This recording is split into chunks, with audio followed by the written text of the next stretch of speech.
നമസ്കാരം. ടുനെറ്റ് ന്യൂസ് കാലാവസ്ഥാ വാർത്തയിലേക്ക് സ്വാഗതം. തെക്കുകിഴക്കൻ അറബിക്കടലിൽ കേരളത്തിന് സമാന്തരമായി ചക്രവാതച്ചുഴി രൂപപ്പെട്ടതായി സ്വകാര്യ കാലാവസ്ഥാ നിരീക്ഷണ വിഭാഗമായ വെതർ. ഇത് അടുത്ത ദിവസങ്ങളിൽ ശക്തി പ്രാപിച്ച് വ്യാഴാഴ്ചയോടെ ന്യൂനമർദ്ദമായി മാറും. കോഴിക്കോട് തീരത്തുനിന്ന് 531 കിലോമീറ്റർ പടിഞ്ഞാറ് വടക്കുപടിഞ്ഞാറായാണ് ചക്രവാതച്ചുഴി രൂപം കൊണ്ടതെന്നും സ്വകാര്യ കാലാവസ്ഥാ നിരീക്ഷണ വിഭാഗമായ വെതർ അറിയിച്ചു. ചക്രവാതച്ചുഴിയുടെ സ്വാധീനത്താൽ കേരളത്തിലേക്കുള്ള പടിഞ്ഞാറൻ കാറ്റ് തടസ്സപ്പെടുന്നതാണ് ഇന്ന് പകൽ മഴ കുറയാൻ കാരണം. എന്നാൽ ഉച്ചയ്ക്കു ശേഷം എറണാകുളം മുതൽ തെക്കോട്ടുള്ള ജില്ലകളിൽ മഴയ്ക്ക് സാധ്യതയുണ്ട്. ചക്രവാതച്ചുഴിയുടെ സ്വാധീനത്താൽ ഈ മേഖലയിലേക്ക് പടിഞ്ഞാറൻ കാറ്റ് കരകയറുന്നതുകൊണ്ടാണിത്.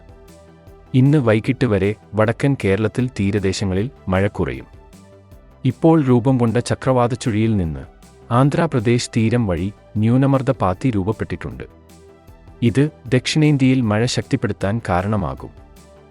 ലക്ഷദ്വീപ്, ആന്ധ്രാപ്രദേശ്, തമിഴ്നാട്, കർണാടക, കേരളം തുടങ്ങിയ സംസ്ഥാനങ്ങളിൽ ശക്തമായതോ അതിശക്തമായതോ ആയ മഴയ്ക്കുള്ള സാധ്യതയുണ്ടെന്ന് കേന്ദ്ര കാലാവസ്ഥാ നിരീക്ഷണ വിഭാഗം മുന്നറിയിപ്പ് നൽകിയിട്ടുണ്ട്.